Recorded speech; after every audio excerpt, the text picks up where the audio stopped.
¿Qué tal? Espero que se encuentren bastante bien. Hoy vamos a hablar un poquito sobre los movimientos artísticos más importantes de la historia. Espero que presten bastante atención para ir contestando poco a poco las preguntas que les dejé. Entonces vamos, comenzamos. Muy bien, chicos, vamos a hablar sobre los movimientos artísticos más importantes de la historia, ¿sí? Los que han contribuido más al arte como lo conocemos actualmente. El primero de ellos es el Renacimiento, que abarca desde el siglo XIV hasta el siglo XVII. Es un movimiento que se da sobre todo en Italia y es un movimiento artístico sin precedente alguno. Se conoce como el Renacimiento porque da lugar a nuevas formas de pensar, nuevas maneras, de vivir también. Se desarrolla durante el periodo de las luces, de la Ilustración, como se le conocía, donde se dan avances científicos en la historia. Entre los artistas más importantes tenemos a Miguel Ángel. Miguel Ángel fue un escultor, también pintor. Dentro de las obras que más destacan de Miguel Ángel tenemos el David, una escultura que, como lo pueden ver, es un hombre a cuerpo completo. También tenemos la Capilla Sixtina. Esta es una de las capillas que se encuentra en la Ciudad del Vaticano y hay una curiosa historia sobre esto. Resulta que, como vieron anteriormente, Miguel Ángel era más especializado en la escultura. Entonces personas de la época buscaban perjudicarlo. Entonces ellos pensaban que Miguel Ángel no era muy bueno pintando, entonces de alguna manera influyeron al Papa de ese entonces para que hiciera que Miguel Ángel pintara, para hacerlo quedar mal.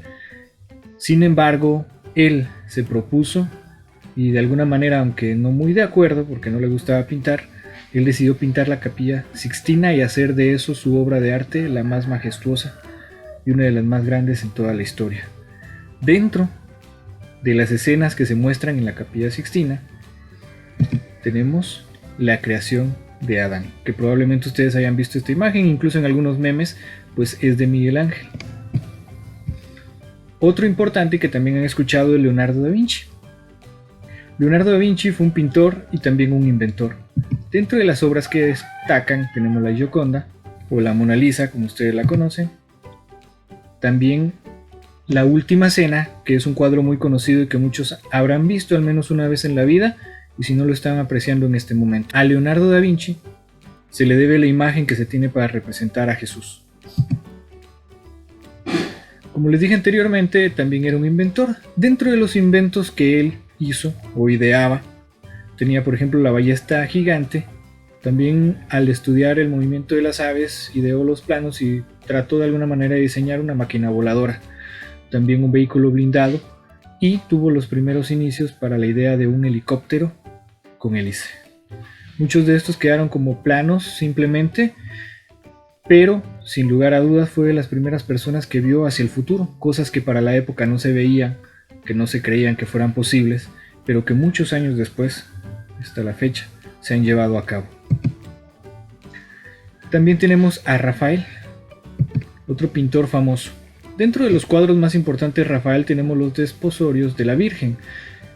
Mucho se ha hablado y se ha imaginado sobre cómo fue el matrimonio entre José y María, y esta imagen trata de retratar eso. Las Gracias es un cuadro que retrata las cualidades que debería tener una mujer, y no físicamente, sino habla de otro tipo de cualidades, como por ejemplo la castidad.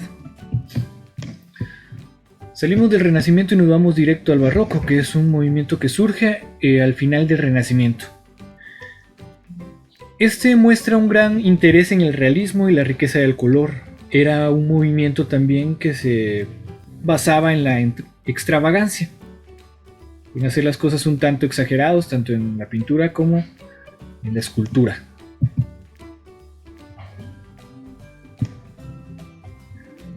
Dentro de los pintores más importantes tenemos a Gian Lorenzo Bernini. Tenemos la escultura de la Fuente de los Cuatro Ríos.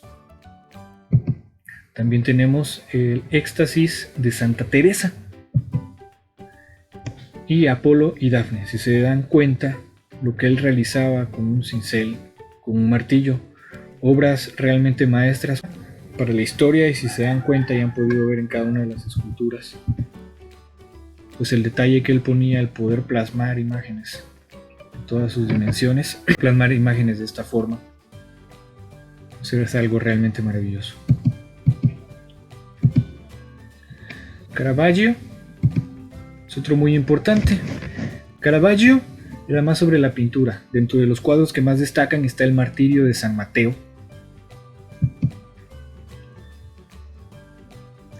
el Santo Entierro. Quiero que presten bastante atención a esta imagen. Si se dan cuenta, pareciese una fotografía. Sin embargo, estamos observando un cuadro que fue realizado con pinceladas delicadas y que da el aspecto completamente real. ¿Cuánto se necesita, cuánto trabajo piensan ustedes que llevó este cuadro para que se viera de esa manera? Nosotros dibujamos, pero creo que no vamos a ser capaces jamás, o al menos que haya alguno de ustedes que le interese realmente la pintura y el dibujo, para poder realizar un trabajo así. Los discípulos de Emaús.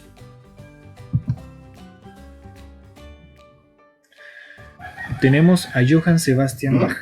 Considerado el padre de la música, es uno de los músicos más importantes de la historia. Ustedes escuchan hoy en día una canción ranchera, una balada, incluso la música de reggaetón, tiene sus bases en lo que este hombre creó. Obviamente, su música no es nada parecido a lo de hoy, pero las obras que él compuso tuvieron tal magnitud, estaban creadas de tal forma y con tanta complejidad que cimentaron las bases de la música de esa época en adelante. Y les dejaré a continuación un fragmento de las obras de Bach.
Continuando, tenemos el realismo, que es una corriente artística que inicia en Francia tras la Revolución de 1848.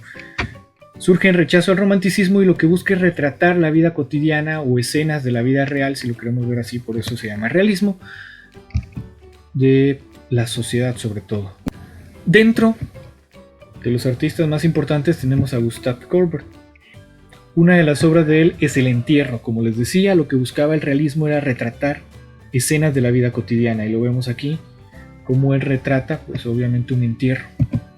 Dentro de las otras que él tiene, El encuentro, que como observamos, retrata cómo se encuentran unas personas pues en el camino.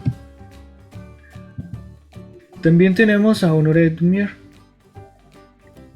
y esta obra se llama El vagón de tercera clase. Él retrata cómo viajan las personas de tercera clase. Si ustedes se dan cuenta, hoy en día todavía existe el clasismo, donde clasifican a la gente como por ejemplo la clase alta, clase media y clase baja. Para la época, estamos hablando alrededor del año 1800, cuando se viajaba en tren habían vagones pues para diferentes personas, y la comodidad iba dependiendo de a qué clase pertenecían. Entonces este es el viaje en un vagón de tercera clase. Impresionismo. Aquí se rompe todo lo del realismo. Los pintores buscaban ya retratar cosas pues con pinceladas visibles, ya no poner pues un detalle tanto como lo vimos en pinturas anteriores, o que realmente se viera todo como una fotografía real, sino que ellos combinaban colores mucho más vivos y las composiciones eran más abiertas a capturar la emoción de la luz y del movimiento. Claude Monet es un claro ejemplo, y esta obra se llama La mujer con sombrilla. Dentro de sus obras también Atardecer en Venecia. Si se dan cuenta, estos cuadros ya no tienen tanto que ver con los anteriores, ya son más coloridos, más alegres, y las pinceladas también se notan más, que es obviamente una pintura. Otra de las personas es Pierre Renoir, y esta obra se llama La Yola. Y también del mismo pintor, La Plaza de San Marcos. Si se dieron cuenta, estos artistas, como lo decíamos a un principio, pues buscaban más la captura del color, colores alegres y colores vivos. Ahora nos vamos al post-impresionismo. Esta corriente se origina desde 1886 hasta 1905 como respuesta al movimiento impresionismo. Como respuesta al movimiento impresionista, también va de la mano. Solo que esta vez reaccionan, los representantes pues reaccionan ante la necesidad de las representaciones más naturalistas de la luz y el color en el arte impresionista. Dentro de los más importantes de este periodo, y que todos conocen, tenemos a Vincent van Gogh. Dentro de sus obras tenemos su autorretrato y también La noche estrellada. De La noche estrellada podemos decir que es una obra que representa cómo vería un loco a través de la ventana del manicomio pues una noche.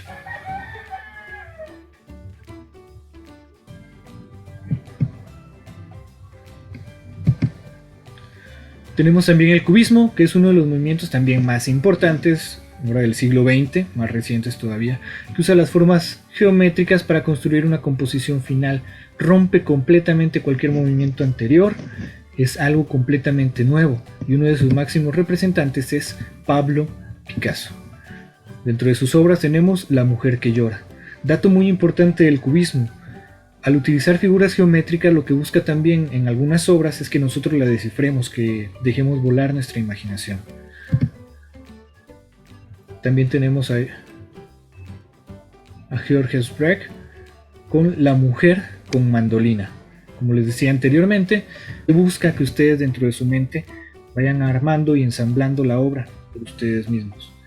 Que ustedes se imaginen y puedan ser capaces de ver las figuras que ahí se nos muestran. Y por último tenemos el surrealismo, que comienza en la década de 1920. El surrealismo lo que busca ya es expresar cosas que no existen en este mundo, cosas, como dice su nombre, surreales, cosas que viven en la fantasía.